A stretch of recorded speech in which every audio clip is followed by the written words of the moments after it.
औरत को इन 5 जगहों से जरूर छुओ। औरत इतनी मस्त होगी कि वो आपके सामने अपने हथियार डाल देगी। जब आप औरत की 5 जगहों को छुओगे तो वो खुद कहकर मांगेगी कि अब मुझे ठंडा कर ही दो। औरत की इन 5 जगहों को छूने से औरत मर्द से खुद प्यार मांगती है, खुद उससे लंबा वक्त मांगती है। इस वीडियो के अंदर हम 2 बातें करेंगे। एक, उन 5 जगहों के बारे में बताएंगे जिनको छूने से औरत खुद मर्द से लिपट जाती है, और दूसरी ये चीज़ बताएंगे कि जो लोग अपनी बीवी के पास जाने से घबराते हैं, जिनके पास मर्दाना ताकत नहीं है, हर बार बीवी के पास जाना एक नई शर्मिंदगी लेकर आता है। हालांकि आपने बड़े बड़े इलाज करवाए, हकीमों के पास गए, तबीबों के पास गए, डॉक्टरों के पास गए, मगर कहीं से भी इस बारे आपका इलाज नहीं हो सका। आप मुकम्मल तौर पर ठीक नहीं हो सके और अब आपका नीचे वाला हिस्सा बिल्कुल ढीला हो चुका है। बीवी जितनी बार भी बन संवर कर आपके सामने आए तो भी आपके निचले हिस्से को कोई परवाह नहीं होती, वो ढीला का ढीला ही रह जाता है। तो अगर आपके साथ भी ऐसा हो रहा है, अगर आपका निचला हिस्सा भी बिल्कुल ढीला हो चुका है, तो ये वीडियो सिर्फ आपके लिए है। अगर आपने इस वीडियो को स्किप कर दिया, छोड़ दिया, तो याद रखना आप हमेशा के लिए पछताते रहोगे। आपका मसला फिर कभी भी हल नहीं हो सकेगा। अगर आप भी अपनी बीवी के पास जाने से घबराते हैं, जब भी बीवी से तन्हाई में मिलते हैं तो सिवाय शर्मिंदगी के आपको कुछ नहीं मिलता। मेरे भाइयों, जिंदगी का असल सुकून तब होता है जब मियाँ बीवी एक दूसरे को समझें, एक दूसरे को वक्त दें और मोहब्बत के साथ जुड़ जाए। और सुनो, कुछ लोग ऐसे भी होते हैं जैसे पुराना रेडियो हो, बार बार घुमाते भी रहो तो कभी आवाज आती है, कभी नहीं आती। इसलिए खुद को अपग्रेड करना जरूरी है। और मेरे भाइयों, एक बात याद रखो, औरत को सिर्फ ताकत नहीं चाहिए, उसे एहसास चाहिए, उसे तवज्जो चाहिए, उसे वो लम्हा चाहिए जहां उसे लगे कि वो अहम है। अगर तुम ये समझ गए तो यूं समझो आधा मैदान जीत गए, और अगर न समझे तो फिर चाहे जितना जोर लगा लो, बात बनने वाली नहीं। मर्द सोचता है कि मैं बीवी के साथ सब कुछ करता हूँ, मगर बीवी अंदर से भूखी रह जाती है। दरअसल इंसान वो 5 जगहें जो औरत के दिल की गहराइयों तक पहुंचती हैं, उनको छूना भूल जाता है। यही वजह है कि बीवी अंदर से भूखी रह जाती है। आज की इस वीडियो में हम न सिर्फ इन 5 जगहों के बारे में तफसील से बताएंगे कि वो कौन सी हैं, कैसे छुए, कितनी देर तक छुए, बल्कि ये भी सिखाएंगे कि अगर आपका नीचे वाला हिस्सा ढीला हो चुका है, अगर आप बीवी के पास जाने से पहले ही घबरा उठते हैं कि आज भी वही शर्मिंदगी होगी कि आपका हथियार खड़ा ही नहीं होता या जल्दी ढीला पड़ जाता है, तो उसका इलाज भी इसी वीडियो में है। मेरे भाइयों, आज की इस भाग दौड़ भरी जिंदगी में लोगों के पास वक्त कम है, लेकिन सही जानकारी से आप कुछ ही लम्हों में वो असर पैदा कर सकते हैं जो घंटों की मेहनत से भी नहीं होता। अब सबसे पहले मैं आपको बीवी की वो 5 जगहें बताऊंगी जिन्हें ज्यादा प्यार देने से बीवी और ज्यादा खुश हो जाती है, मर्द से मोहब्बत होने लगती है, इसके दिल में नरमी आती है और वो खुद आपके करीब आने लगती है। आखिर औरत की वो कौन सी 5 जगहें हैं, पहले ये बताऊंगी, उसके बाद मैं आपको ढीलेपन का नुस्खा दूंगी। इसलिए गुजारिश करती हूँ कि आज की वीडियो आपने मुकम्मल सुननी है, क्योंकि अधूरी बात हमेशा अधूरा नतीजा देती है। मेरे भाइयों, फोरप्ले सिर्फ प्यार की शुरुआत नहीं है, बल्कि ये एक गहरा एहसास है, एक ऐसा जज्बा है जो 2 लोगों को करीब लाता है, जो दिलों के दरमियान फासले खत्म करता है और ये एहसास दिलाता है कि मोहब्बत सिर्फ जिस्म का नाम नहीं, बल्कि दिल, तवज्जो और वक्त का नाम भी है। चलें अब बात करते हैं कि औरत की वो 5 जगहें कौन सी हैं जिन जगहों को छूने से औरत खुद को मर्द के हवाले कर देती है। उन 5 जगहों में से पहली जगह है गर्दन का पीछे वाला हिस्सा, यानी नीप ऑफ नेक। क्योंकि इस जगह को हल्के से छूने या उंगली फेरने से औरत के जिस्म में लज्जत का एक झटका सा लगता है। आसाब बराहे रास्त दिमाग से जुड़े होते हैं, जिससे खुशी के हार्मोन्स खारिज होते हैं, दिल की धड़कन तेज हो जाती है, औरत के जिस्म में गर्माहट फैल जाती है और औरत खुद ब खुद मर्द की तरफ खींचती चली जाती है, मर्द के सीने से लिपट जाती है और खुद को उसके हवाले कर देती है। जब मर्द पीछे से आकर बीवी की गर्दन के नीचे नरम हाथ फेरता है तो औरत की सांस तेज हो जाती है, वो आंखें बंद करके मर्द के गले लग जाती है। ये तो हो गई पहली जगह। अब मैं बात करती हूँ औरत की दूसरी जगह की, जिसको छूने से औरत मुकम्मल तौर पर मर्द के करीब होने लगती है, यानी खुद को मुकम्मल तौर पर मर्द के हवाले कर देती है। और वो जगह है कान की लो, यानी ईयर लोब। क्योंकि कान की लो बहुत नाजुक और हसास होती है। हल्का सा बोसा देना या दांतों से हल्का सा खींचना उसे शदीद लुत्फ देता है, जिस्म में हरारत बढ़ जाती है और वो मर्द से लिपटने के लिए बेताब हो जाती है। मिसाल के तौर पर रात को बिस्तर पर जब मर्द उसके कान की लो को चूमता है तो औरत की कमर खुद ब खुद उठ जाती है। वो मर्द को अपने बाजुओं में जकड़ लेती है और गहरी सांसों के साथ करीब आ जाती है। अब मैं आपको औरत की तीसरी जगह के बारे में बताती हूँ, और वो जगह है कमर का निचला हिस्सा यानी लोअर बैक।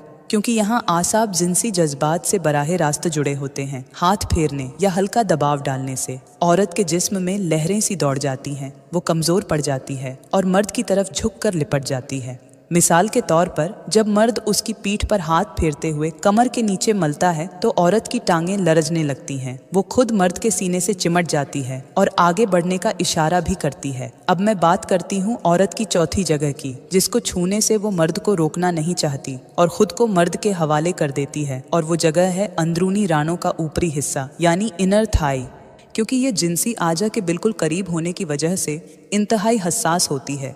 हल्का छूना या आहिस्ता मलना औरत में शदीद ख्वाहिश पैदा कर देता है।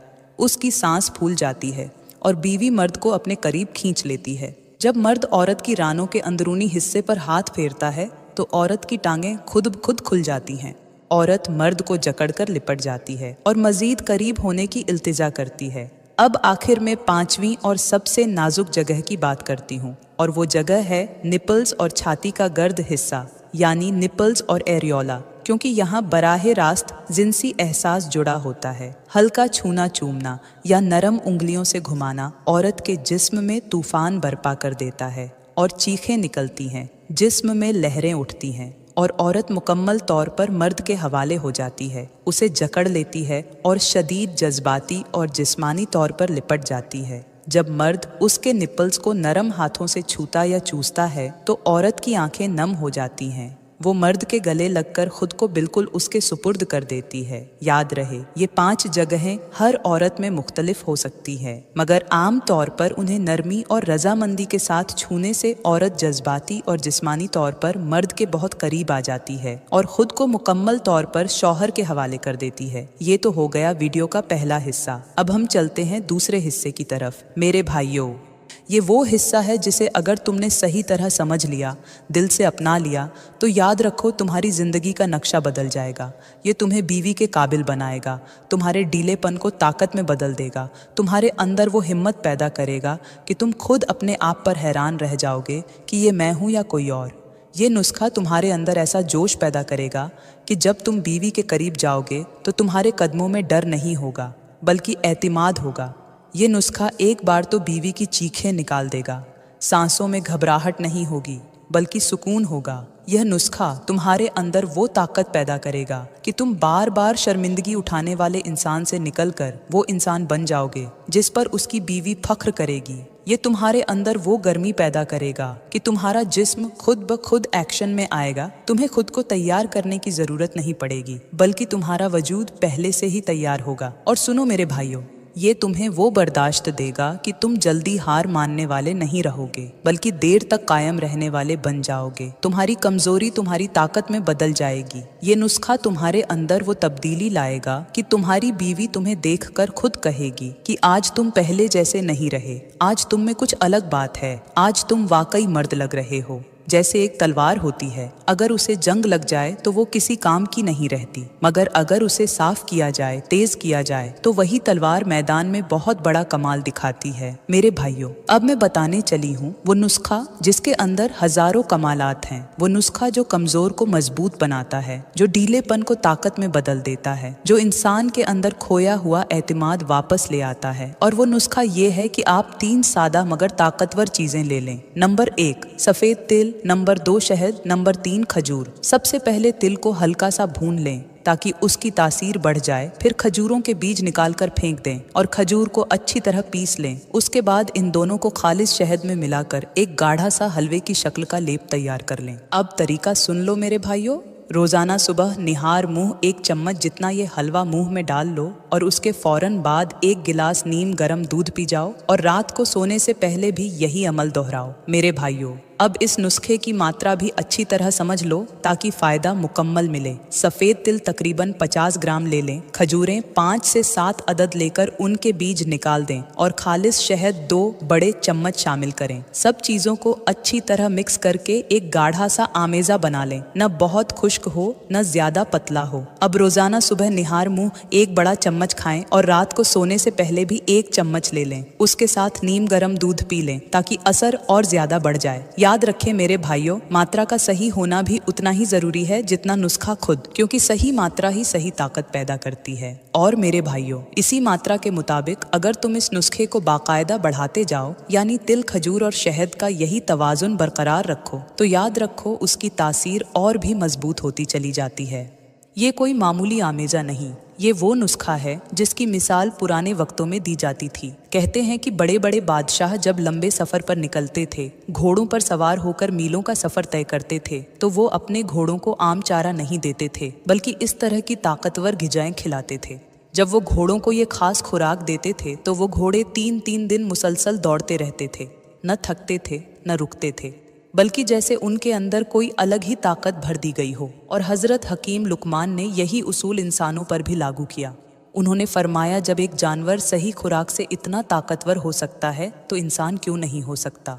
इसीलिए उन्होंने यही नुस्खा उन लोगों को दिया जो नफ्स की कमज़ोरी की वजह से बहुत ज़्यादा ढीले हो चुके थे, जो अपने आप से हार चुके थे, जो हर बार शर्मिंदगी का सामना करते थे। और मेरे भाइयों, जिसने भी इस नुस्खे को सच्चे दिल से मुसलसल मिजाजी के साथ इस्तेमाल किया, उसने फ़ायदा ज़रूर पाया, वही फ़ायदा जो मैं आपको पहले बता चुकी हूँ। और एक बात याद रखो, नुस्खा सिर्फ खाने से नहीं बल्कि यकीन और अमल से असर करता है। जो दिल से मान ले वही पाता है, और जो शक में रहे वो वहीं रह जाता है। जैसे कुछ लोग नुस्खा खाकर भी कहते हैं, देखते हैं काम करता है या नहीं। भाई, पहले यकीन तो करो, फिर देखना कमाल कैसे होता है। और जो लोग ये नुस्खा बनाने की जहमत नहीं कर सकते, उन लोगों के लिए मैं एक आसान सा तरीका बता देती हूँ, और वो है रोज़ाना केला खाना। जी हाँ, ये सादा सी चीज़ है मगर असर में कमाल रखती है। कहते हैं कि केला जिस्म को फौरी तवानाई देता है, आसाब को मजबूत करता है और कमज़ोरी को आहिस्ता आहिस्ता ख़त्म करने में मदद देता है। मगर मेरे भाइयों, बात समझने वाली है। चीज़ कोई भी हो, अगर उसे सही तरीके और एतदाल के साथ इस्तेमाल किया जाए तो फ़ायदा देती है, और अगर हद से बढ़ा दिया जाए तो नुकसान भी हो सकता है। और अगर ये भी नहीं कर सकते तो फिर एक चीज़ से परहेज़ कर लो, और वो है हद से ज़्यादा चाय पीना। क्योंकि जो लोग दिन भर में कप पर कप चाय पीते रहते हैं, वो आहिस्ता आहिस्ता अपने जिस्म की असल ताकत को खुद ही कमज़ोर कर देते हैं। उन्हें लगता है कि चाय उन्हें ताजगी दे रही है, मगर हकीकत ये है कि वो वक्ती जोश देती है और फिर जिस्म को पहले से ज़्यादा थका देती है। मेरे भाइयों, चाय अगर हद में हो तो ठीक है, मगर हद से बढ़ जाए तो ये आसाब को कमज़ोर करती है, नींद के निज़ाम को ख़राब करती है, और इंसान के अंदर वो कुदरती ताकत जो अल्लाह ने रखी है उसे आहिस्ता आहिस्ता ख़त्म करने लगती है। और कुछ लोग ऐसे होते हैं कि चाय न मिले तो ऐसे बेचैन हो जाते हैं जैसे मोबाइल बगैर नेट के। हाथ में तो होता है मगर काम का नहीं होता। यही हाल जिस्म का हो जाता है। बाहर से तो ठीक नज़र आता है मगर अंदर से खाली हो जाता है। मेरे भाइयों, ये था आज का नुस्खा जो मैंने आपको दिया। अगर आप इसे सही तरीके से इस्तेमाल करेंगे तो आपका ये मसला हल हो जाएगा। मैं उम्मीद करती हूँ आज की वीडियो आपको बहुत अच्छी लगी होगी। अगर आज की वीडियो आपको अच्छी लगी हो तो इस वीडियो को लाइक करें। मज़ीद वीडियोस के लिए हमारा YouTube चैनल सब्सक्राइब करें। शुक्रिया।